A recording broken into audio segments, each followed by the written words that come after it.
Hello, and welcome to episode 22 of the What If South is Up podcast, where we talk about the ups and downs of creating worlds from scratch and all the misadventures we're experiencing along the way. In a nutshell, how to wing it like an author. My name is Xtina Lefebvre, and I'm in the middle of building my first world, a parallel Earth where colonization never happened in the Americas. And still, don't give me any crap, D. Hall Man, writing my first novel with the working title of Cogs and Claws. And here with me today is the aforementioned Mr. D. Hall Man, my prolific writer best bud. Hi. I am Derrick Hall, author and creator of the Crimson Prophecy series, of which 4 books are currently available, with the third and final volume of the trilogy in the works.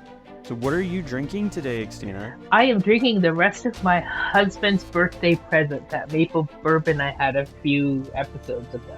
Yeah? Yes. How'd you get away with that? He doesn't like it. What? Yeah, he's not a bourbon guy. He's Get out. Get out. He's a Bailey's and coffee and or a rum and coke guy. That's him. Bland, but alright. Well, one of us has to be vanilla. Yeah, well, every relationship has one. Yep. What are you drinking? I am drinking beer. Beer. Beer. Anything good?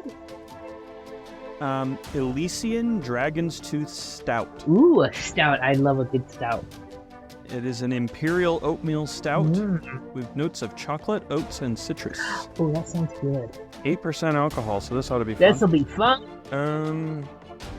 Brewed in Seattle, over on your turf. Yeah, well, not where I live now. Not to confuse our audience. No, That's but my original. That's my alma mater. your old stomping That's grounds. my alma mater grounds. It is ink black and quite good. Ooh, I love that. Sounds delish. So, what have you been reading or what? I'm still reading the Cradle series, good. obviously. Good. I love your tenacity, man. I love your tenacity. I finished one and, 2 a.m. said, screw it, and immediately grabbed the next one.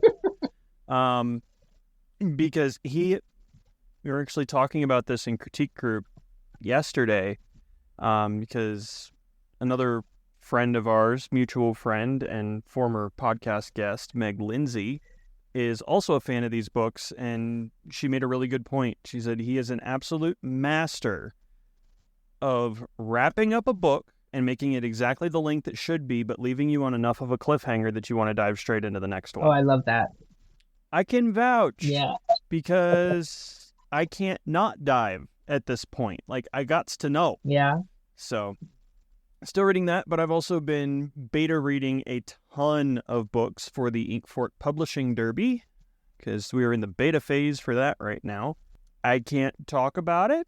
I can't really say anything about the stories, but I can say that there are a lot of good books coming out on September 25th. At least 40 of them. Wow. Yeah, at least. And we're probably going to pick up a few more between now and then. Holy Yeah, and as for visual media, I've been on an 80s, 90s cheesy action movie kick, so, Clear and Present Danger and some of that stuff. Chuck Norris and, yeah. But I also watched Interstellar for the first time, and it was excellent. I totally need to rewatch that one. It's so good. It's on Prime right now, if you have Prime. Yep. That's where I watched it. I hadn't seen it in the last 10 years, but it's actually been really good, so I enjoyed it. All right. What have you been reading or watching? Oh, I got to answer that. You do? So, Reservation Dogs. You made me do it. Yeah, I made you do it. Reservation Dogs I've been watching. Love that show. Absolutely love that show. It's on Hulu. Mm-hmm. And reading's been pretty quiet, but I've got some betas I need to start up on reading pretty soon. So there's that. Nice. Cool. What kind of world-building problems have you encountered and or solved in the last couple of weeks? Well, I don't know if I told everyone in one of our previous episodes, but I've decided to break my story into 3. Mm-hmm. Since then, I've been working on how to end that first novel. Right. So a lot of considerations, a lot of things to think about, a lot of things to decide. I mean, how should I end it? I mean, can I and can I find a way to end it so that it's satisfying if somebody just picks up that one book, or it's satisfying if I decide not to write the other two, um, but it still leads into the next world. I want to make sure that happens. I Mm-hmm. mean, when I was outlining my novel, I've always had this picture in my head of how it will end, and I love how it will end. Now, do I take that ending and make it like the end of the trilogy? Or do I make it the end of this book? And if I do that, how do I bring him back? So that's the problem I've been working on. And I think I have a solution. I think I've made up my mind, but that's what I've been working on. Yeah, there you go. So the big question is, do I end the first book with ending the big bad evil guy for good? And then, or should I find a way to bring him, um, end him for now so that he can come Uh, back? That's what I've been doing. Maybe he's Yeah. not actually the big bad. Maybe he's a lackey of the actual big bad. Well, see, spoilers. Spoilers. Spoilers All are right. fun and awesome and definitely not spoilery at all. So, what world building problems have you been working on, encountering, solving, all that? I don't really have a ton of world building going on right now because my world is built. I just have to fill in the blanks at this point. But Mm-hmm. I'm diving back into book 3, and my current problem is that I've created the tendrils of a character relationship that I'm not sure I actually want to pursue. Oh, interesting. I've set up the potential for a weird lost child sort of situation, and I really don't know if I want to pull through with that. It could be interesting, but I'm not sure if it's appropriate. And not appropriate as in, ew, that's gross, but appropriate as in for the character that would be tied Okay. to it. So I'm trying to wrap my head around that. And that's more of a character problem than a world problem, but it's what I got. Well, they're kind of go hand in hand, right? I mean, Kind of your do. characters only act a certain way in the world, and your world can only produce certain types of characters, which is they go hand in Very much so. hand. So every week we like to share one sentence from our current works in progress, our current whips. It's a single sentence, no context. But we'll let you know if we're planning on keeping it or if we have to get rid of that, darling.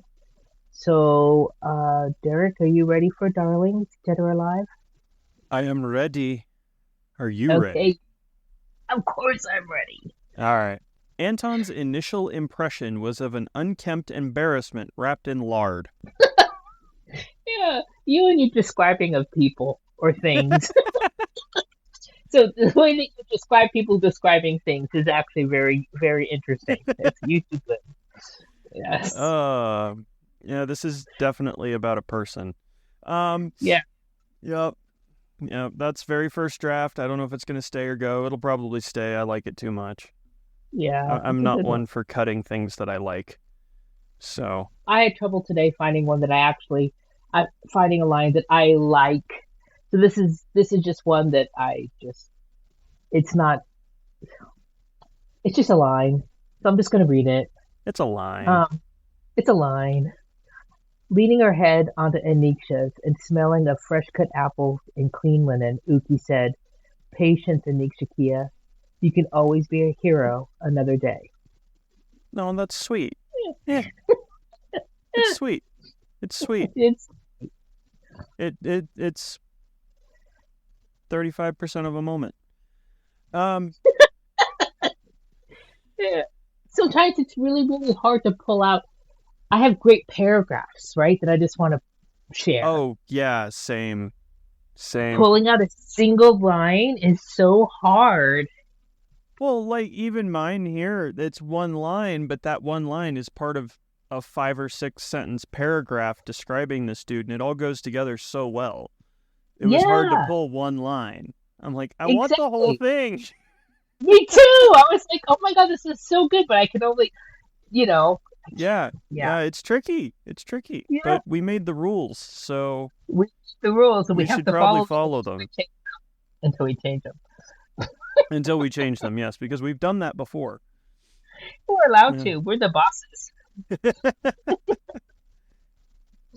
I'll just take my toys and go home then.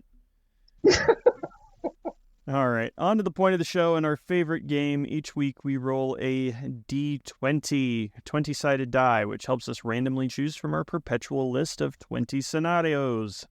And then we talk about how it would affect our made-up ad hoc worlds. Are you ready? Of course I'm ready. Are you sure? Mm-hmm. Pretty sure.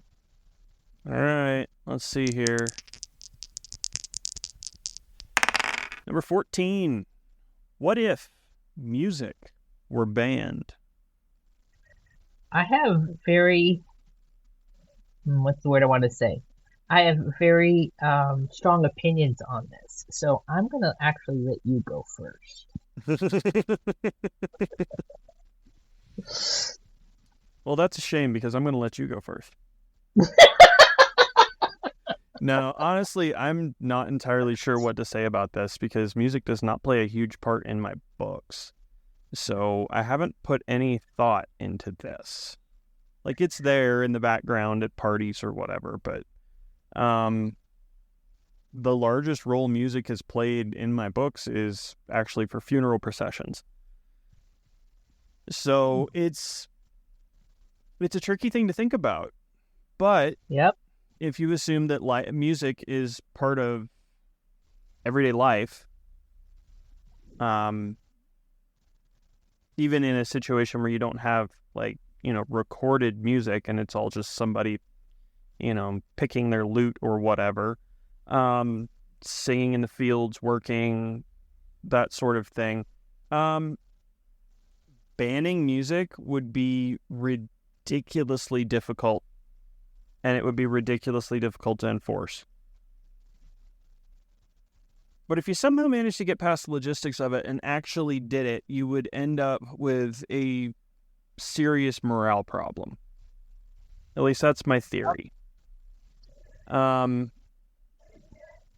morale is very important to a populace, and not just like in a military setting, because that's where you normally hear that word, but to the populace as a whole, morale is extremely important. If people are not happy and excited and eager to go about their day and that sort of thing, production falls off, people are miserable, I'm going to guarantee you your suicide rate goes up, your crime rate goes up, that sort of thing. And it's even just saying that, it's like all because of music, really? Yeah. If people are miserable, things go south real fast. Music is a really good outlet for frustration and tension. Mm-hmm. That's how we have everything from freaking Bach to, hardcore death metal. Like, it's all a different emotion. Yeah. And music plays a really big role in blowing off some steam. So you would have some serious issues. That's it. I'm done. Continue. So for my world, it really strikes close to home because my grandmothers, my great grandmothers, were not allowed to play their music because of colonization. So my own great grandmother, would have been punished, would have been ostracized, would have been hurt.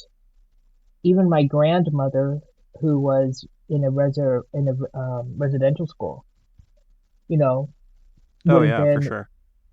physically harmed for singing her music. So in my story, I want to make them. They are aware that colonization happened in another place. It never happened to them, but they're aware that it happened to them, to somebody else. And some of the people that come across to this world would have experienced that in their time or in their living. I think that if someone tried to ban music in my world, it wouldn't take effect. I think that they would fight back hard on that. I think that it wouldn't be allowed to be banned. I don't, I think it would cause a huge, I don't know, I don't want to say war, but it would be something they would fight tooth and nail to keep because they know where it would lead to. So, um, I think that this could be an interesting idea for maybe a later book or later theme in one of my books. Mm-hmm. Um, Somebody trying to do this or trying to force certain music on my people, and it would be interesting to see how they would react. How would Anisha react? I think that she would find it very odd that somebody would even think that would be possible. Like you just said, how could you even enforce it? Logistics. I Yeah. think she'd be like, that's how you even gonna do that?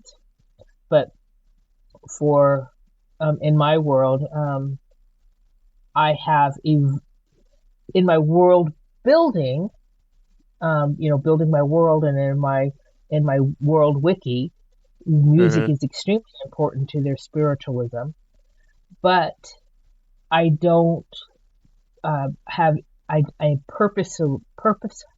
purposefully have not written, nor do I plan on writing any specific ceremonies or spiritualism things specific because Right. I don't want to appropriate. So um, I'll say they went to a ceremony and sang, but I won't try to explain what that meant Yeah. or what that was. Uh, Um, no. So in my story, none of that is going to be seen directly, but it will be indirectly. I don't know, implied. yeah, for sure. Something I've noticed about my books, because I've got two of them down and working on a third, and this is coming back around yet again.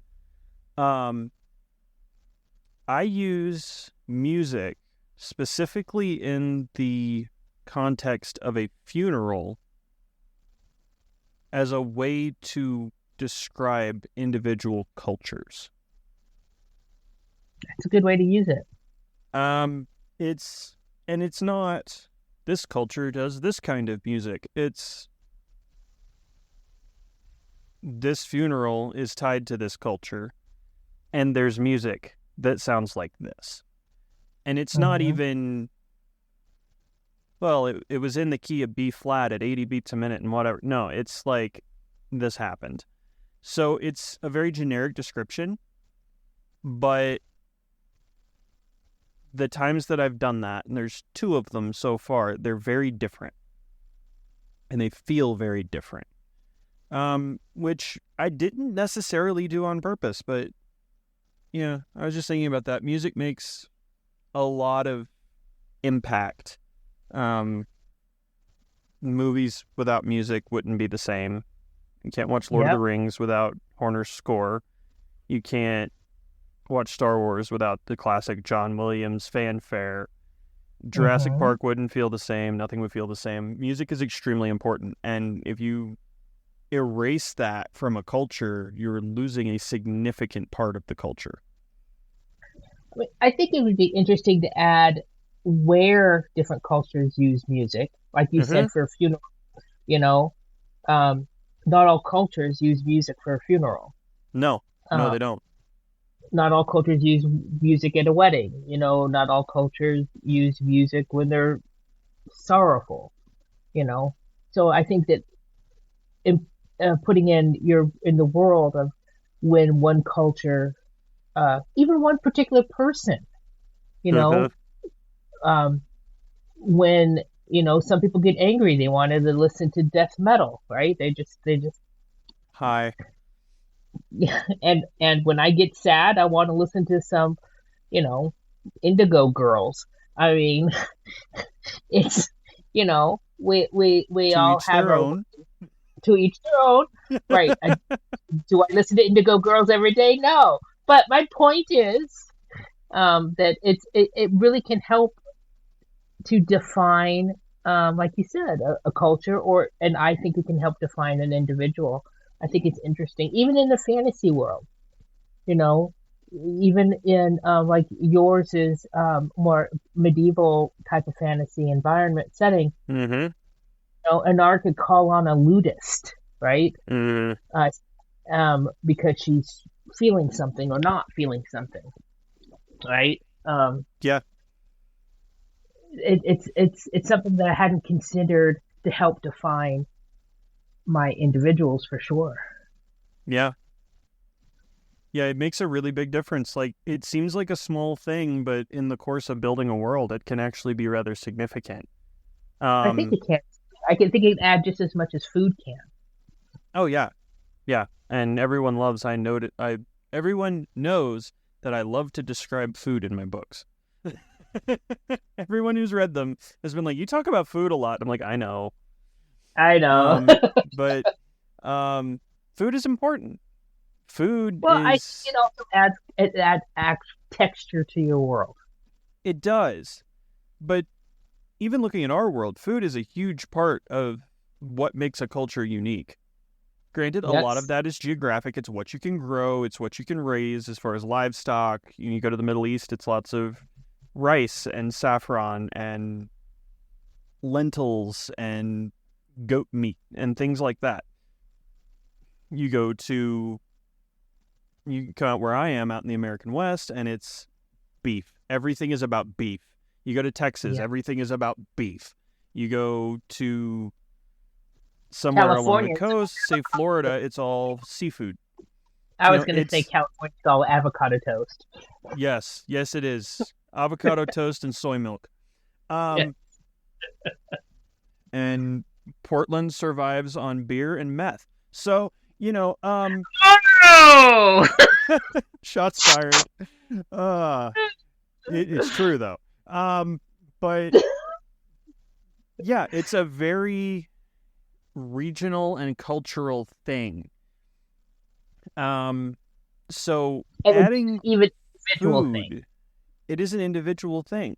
Adding food into a story, particularly vividly described food, can tell a lot about the world in not a lot of space. Yep, I agree. So, if you're traveling by canoe on a river for hundreds of miles and stop to camp, what are you going to eat? Well, what can you forage or hunt right there? And what can you carry with you? So you end up with meager amounts of spices. Dried, like rice and beans, are easy to transport. And you're on the side of a river. Go catch a fish. So, things like that, just little details. They don't have to be crazy, but little details. And the same thing applies to music. You don't have to be like, the bard played this song and here's every lyric for the next 3 pages. You don't Yeah, need to pull a Tolkien. You really don't. Um, nope. a rhythmic jig, speaking of the joys of young love, is more than enough to put a mood musically in somebody's head. So, Well, yeah, you could do it that just a snippet like that. Absolutely, if yeah, that. But yeah. I don't think that depending upon the story that you're telling, it will be ruined if you explain the music in more detail either. I think No, it all depends no, on the story. I'm not saying that more is bad. I'm saying you don't need a ton. Don't need. Yep. Like, there is a baseline of this is enough, and then you can give them more if you want. But Yep. yeah, yeah. So music is really important, whether it feels important or not.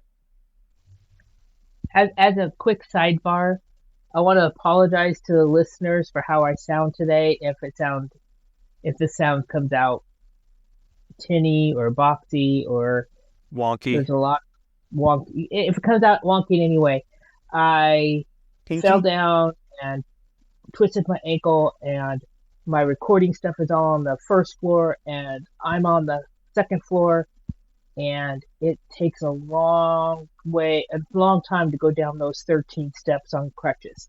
So I am recording from my upstairs space with a different headset. So hopefully everything is going to work out and it's going to sound fine. At least you're comfortable. I'm And pretty sure we've done episodes before with like AirPods for mics yeah, with people, so you're good. Um, yeah, but Anyways, music. yeah, Speaking of banning AirPods, music. Yeah, speaking of AirPods, remember those iPod commercials in like the early 2000s that were just flat colors with silhouettes? Those were great. yes, yes, I miss those. Apple, get uh, your shit back together. yeah. Um, but yeah, music is really important. Whether you make it noticeably important in your story or not, it is really important to a culture and to a world.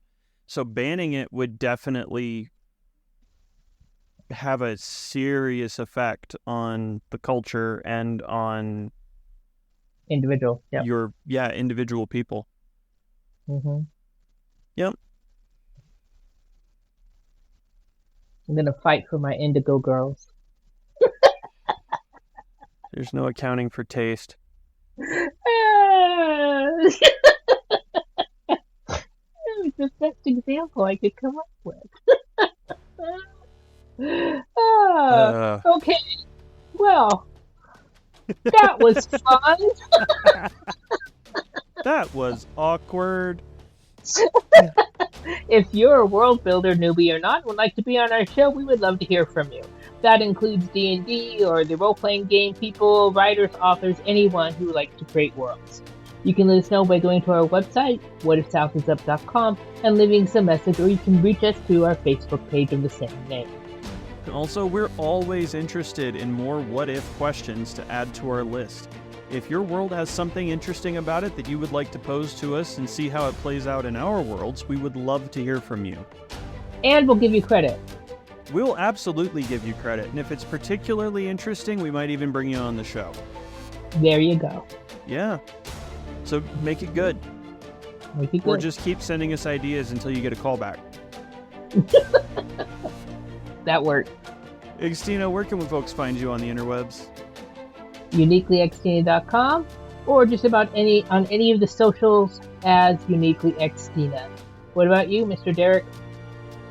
I am Derrick Hall. You can find me online at derrickhallauthor.com, but you can also find me as D Hall Author on the Clock app and just about anywhere else. See, that was a one. And and keep an eye out in October for a new novella. It's coming.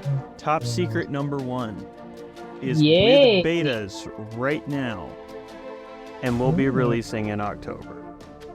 That is awesome sauce. Yeah, it's fun. Now are we done? Damn it, Jim. I just want to say thank you. Can I say thank you now? No. Yes, I'll do you it can anyway. say thank you. I'll do it anyway. You can't tell me what to do. Thank you, everyone, for listening and for being our listener. There's a drunk fly in my beer. Oh, he is drunk now. Very drunk. He was wobbly. Is he singing?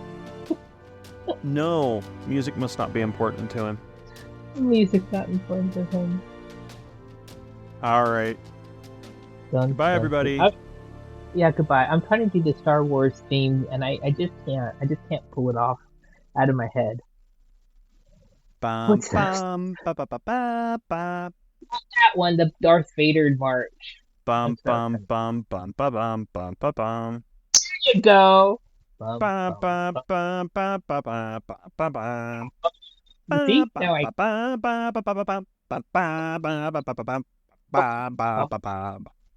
All right, I quit. Oh, you're so good.